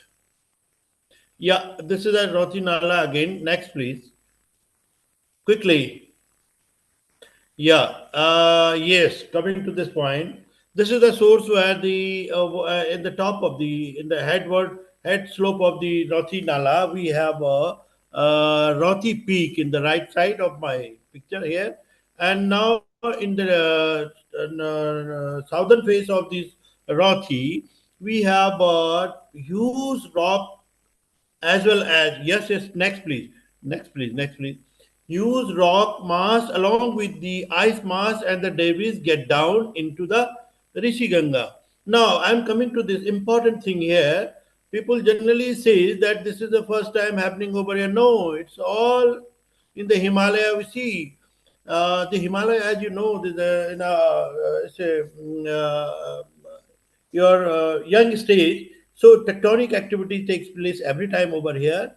And due to this tectonic activity, what happened? The rock fall, the seat erosion, the landslide, so and so forth, avalanches generally occur. And these avalanches or these rock falls combinedly impact in the down valleys. Next, please. Yeah. Once it get down, what happened in that? This is a Rothi glacier, and then part of the Rothi glacier, along with the huge mass of the rock and the debris and the snow, gush down over this glacier mass, and this ultimately break the glaciers. And finally, what happened in the next slide? Please see next. Yes, this is the area evacuated by this hit of this rock mass and this ice, and the part of the glacier which also broken down and then moved to the down valleys. And during this, what happened? This was the old debris, lateral moraines, we call it morainic material, which was initially deposited by this Rothi glacier. And it was also recently that during that day, this entire ice mass along with debris take these debris also downward. And what happened in the next please? It was almost 80-meter deep cut in the Rothi gut. And then what happened in the down valley? This is the Rishi Ganga. This is a source, this is the upstream, and this is the downstream. Okay. Now this debris blockade this Rishi Ganga gorge. Now you see, sometimes that madam from the FINO was talking about the remote sensing technique and all. We generally take the help of the remote sensing technique. But unfortunately, since I was also working on the remote sensing in 2010 onward, but see, there are certain areas in the Himalayan terrain where the remote sensing technology is failure. Why I am saying this? Because this gorge is supposed to be a S-type valley. What happened in this? There is no light. Once there is no light, there is no reflection. If there is no reflection, there is no satellite work. So there is a problem. So what happened? Without going to this site, one cannot was able to find out the size of the lake developed over there. Then what happened? Being a geologist, since I had been there twice and thrice in this catchment with some project, so I know this is one of the deepest or darkest part of the valley. And then I suggest to my secretaries and all that without personally going over there, we cannot say what is the volume of water, what is the, and how it going to be break down, and what will happen after due course of time. Since in the upstream we have 14 glaciers, and the ice melt of the 14 glaciers are continuously getting down. So it was worried for the administrator planner to how to safeguard our downstream people. Unfortunately, what happened? Next, please. What I did then, I went with the chopper, and one of the pilot who was very daredevil, because the valley is very narrow, you cannot turn the chopper in the valley. So I told him that you just give a dive and then get up. So when he was diving, then I take the photograph from the downstream, and the same thing I did from the upstream side. So these are the two pictures I am giving you, that are daredevil pictures which we take over there. And then you see here you see the damming of the size of dam. It's almost 500 meter. And then we were able to estimate the volume of water. Then next please. I'm just giving a glimpses of the incidents over there. Next. Yeah. Then finally we saw through this entire valley that what happened. We just made a estimate on. Then we find out that there was another dam formed, temporary dam, 80-meter height, and this is almost 200-meter wide in the downstream. Both dam breezed out, and then finally what happened in the downstream, you see this side slope, you might have seen this, you can clearly visualize that this 80-meter height of this side slope was clearly scrapped by this huge volume of water gushing into the Rishi Ganga valley. Next please. Next. Yes. Once it, yes. Yes. Once it get down in the valley, it meet to the Dholi Ganga. Yes, Dholi Ganga. We have here Lata Blaze, then it's Rana, Rainy Blaze, and then downstream is Tapoban. The Tapoban was the most effective, and the Rishi Ganga here, Rainy, nearby Rainy, there was a bridge over here that was breezed out. Again, it hit to the Dholi Ganga and then back towards the Lata, and also get down to the downslope to 6 kilometer down, 8 kilometer downstream to the Tapoban. What happened in the Tapoban finally? See, next. Yes, this is the final picture which I got during that incident. There was a hydropower construction going over there. One hydropower structure already breached in the upstream near Reni, and another hydropower scheme which was Tapoban Vishnugar nearby Josimat. You see, these all names are there in the Josimat area, higher central Himalaya, right? So this entire structure become abandoned due to this flood. My question is, why this happened? 200, more than 200 people died over here. They were under the HRT. So entire muddy water and this gushed to the inside the tunnel, and all were died. So this is a very, very unfortunate one. We planned the structure like this in front of the 14 glaciers, one single outlet that goes Rishi Ganga. No one has done, I think, that what will be the impact of these glaciers in this structure. Two structure completely damaged over there. So this is the situation over there in the Tapovan, and then you see what happened in the next, you can see. Yes, there was nothing like that because no one is ready to think about it. Even then, this happens time and again in the Himalayan terrain. No one is seriously thinking on such lines, what to do or what not to do. So my suggestion is, before doing any structures, before commissioning any structures, the scientists must be considered, scientific data must be considered. Unfortunately, this is not going to happen in the Himalayan terrain. So this is my worry. So through this presentation, I like to thanks once again to Rajendra sir. If we will have time, we'll discuss more and more things. We have many experiences in the Himalaya. And see, this is one small example I have given you. We have n number of examples, even in the Nepal, in the Uttarakhand, even the Sikkim, and the people are also trying. The Dr. Dobal, like a glaciologist, unfortunately, I like to say, the entire life he spent on this glaciology, or ultimately the glaciology center has been closed. So this is the situation in our country. Thank you so much. Thank you. What an exciting presentation. And that's the way to end it. I just call your presentation as a daredevil presentation. We would not have got those photographs unless you would have gone in that valley and taken them and understood the massive problem that we are facing. Indeed. So in fact, what happened is, throughout the last 2 hours and 15 minutes, we had a daredevil presentation. We have a scientist par excellence, Professor Doval. And then we have an impact hub, that is Finu Sreshta for the glaciers. And then we have a digital expert. Many people may look at him as the final answer to solve the problem. I'm not very sure about it, but I think this is a really great combination.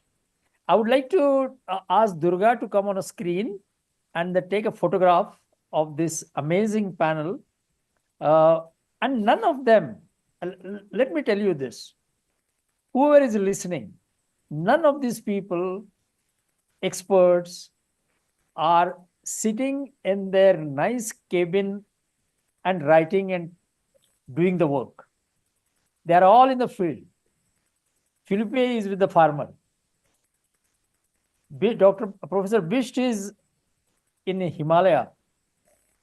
And I saw some of his photograph. He's with the community in Himalaya, walking around and doing the work.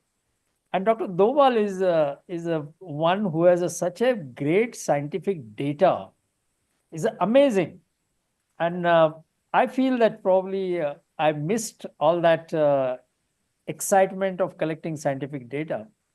And I'm sure Finu Madam, Finu Shrestha, would be able to take note of all these things and probably try to, internalize it during the year of glaciers in 2025. One of the suggestions which comes to my mind is there is so much to share. And it's a good that Finu Madam is there. There is so much to share. So much work has been done. And I think it needs to be presented in a logical way in a scientific conference sometime during the 2025. And I hope Philippe will also be able to join. Because remember, though he works with a farmer, I was shocked.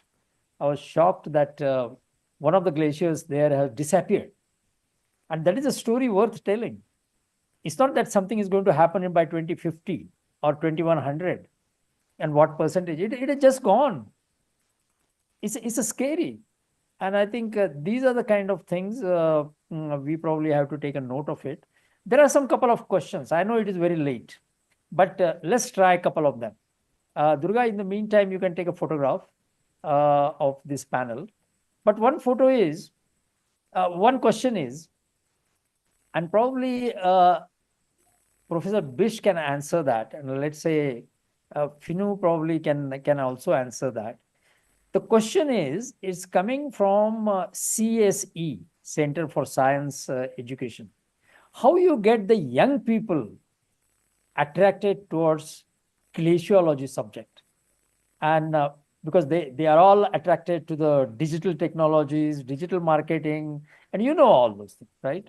But how you will attract the young people towards the study of glaciers is benefit, risks, and the disasters that they are going to get it. So, Professor Bisht, a short answer. Yeah, very short answer. As I have already told you that we have UGC syllabus in our curriculum, and the only university in the India which got the glaciology program as a special subject in the geology here in the HNB Garhwal University, Srinagar. So that way we invite all my youngsters to join this program, and they are very happy to, because every year, most of the students do dissertation work on the glaciology. It means they are really interested on that work. So this is one of the tasks we have done. Very good. Finu? So for me, I think that providing awareness about the glaciers, or any other components. I'm not able to hear you properly. Aram. So my thinking is that first the student or the researchers to understand the importance of glaciers, the status of glaciers. Is there glaciers really melting, and how much impact by the melting of glaciers snow it has been putting on the ecosystem services, biodiversity and society, economy, and to the all the community that has been benefited and adversely impacted by the melting of glaciers, snow. So first, if they understand these features or any dynamics that's bound around it, so maybe students get encouraged and motivated to learn or understand more about the glacier environments and glacier dynamics, so that they get motivated to contribute from their side in the near future. So except that also, yeah, there are so many latest technologies that the youth or coming generation can invest or can learn from that so that they can contribute a significant contribution to the society. Yes, thank you. Good, good. Do you have the internship programs in ICIMOD for such students? We don't have, but sometimes like through the partner collaborations, we also invite students as an exchange program. So that happens in the past. So yeah, if there is any like collaborative research or any partnership, like for example, like previously we had this capacity building training, and I met Dobal sir through that, and he mentioned that we went to the Langtang for that research too. So yeah, through that kind of initiatives like training or capacity building, we do invite researchers as well as the students for that. And through collaborative partnerships, yeah, sometimes we also offer exchange programs. So through that, we, yeah, students or researchers can join our organization. Right, right. And yes, Dr. Doval had informed me about your work, and he appreciates what you are doing in ICIMOD.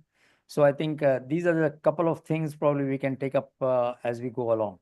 The very last question is to Philip.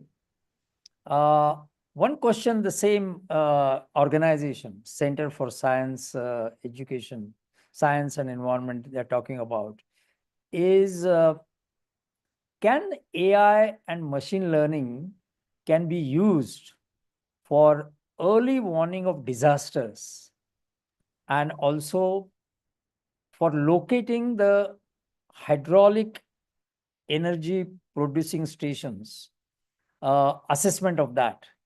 Can AI and machine learning will be helpful there? So I haven't worked directly with it in glaciology, but I am aware that it is very possible. For example, we are launching hyperlocal weather alarms in terms of that our AI will be able to warn us of the characteristics, climatic characteristics that can lead to a very intense heat or very intense flood or very intense rain based on historic data, and using remote sensing in terms of warning of potential for energy production or potential for disasters. It is very feasible that current sensors can detect anomalies and patterns that were also identified in previous disasters. So this is the huge opportunity of AI, that it can detect patterns that a normal eye cannot see, or it's very difficult to see. The only issue that I see with that is that patterns appear day to day, and it is not possible yet that there is a constant flow of a satellite network over a glacier that could warn us in real time. We are able to, for example, do it with agriculture because we correlate previous behaviors and the point in time currently. But we're not expecting a disaster there. So I would be very careful in terms of how technology is used for this type of alarming. Very good. So finally, can we then conclude that we have such a wealth of knowledge with us, with Philippe, with Finu, with Professor Bisht and Professor Doval, that probably we can think about a separate conference, probably hosted in ICIMOD sometime during 2025, and also invite. I know there are a number of experts watching this. One of them, I'm not sure he's still there because he is corresponding with me, is Dr. Husamuddin Ahmadzai from Sweden. Husam, are you there? I think there is no way, Durga, that he can respond, right? No. Oh, okay. Okay, leave it. He's Just one thing before we conclude. Yes. since we Smart Campus Cloud Network, we are a network of universities, and we try to showcase what good practices or success stories the university students do. And one such innovative idea that came in my study, that was about University of Rice, that is Rice University. They have published recently an article which is based on the global glacier casualty list, and they have a graveyard of glaciers in Iceland, and we have prepared a short video on the same. So if possible, I could just show it for a 1 minute. This this graveyard basically showcase the glaciers that have already disappeared or are on the verge of getting disappeared. So I'll just share this video with Okay. the panelists. And in the meantime, Hussam has just responded. Dr. Hussamuddin Ahmadzai, he's from Norway. I was wrong in saying that he's from Sweden, but he has been taking a lead in a third pole glacier dynamics, and the third pole is, is a Tibetan plateau, which extends from Central Asia to the down to the northeast India or even Myanmar and all that. So he has been watching it very carefully, and sorry that he cannot talk, but let's see your video, Durga, quick.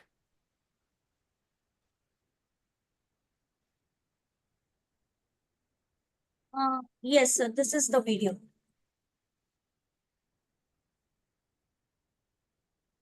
Is it starting? Time Not is yet. I think My screen is visible. Yes, screen Yeah. is visible, but we don't see full the screen is not visible. You need to click on play. this Do square the play. on the lower part. Yes. And now you need to click on this square so you can make it full screen. Yeah. There. Yes. Click on that. Make it a full screen.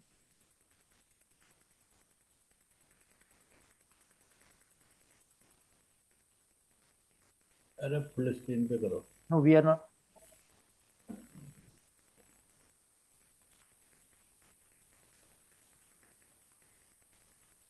Yeah, okay. So probably we can send it to all the participants, right? Yes. And this basically they have real ice gravestones, and on which they have carved the names of those glaciers which have already disappeared or on the verge of disappeared. So this was Yeah. experiment or a real life project that was done by Rice University in Iceland. How many days they will stand over there? The name of these ice pillars. I Good think question.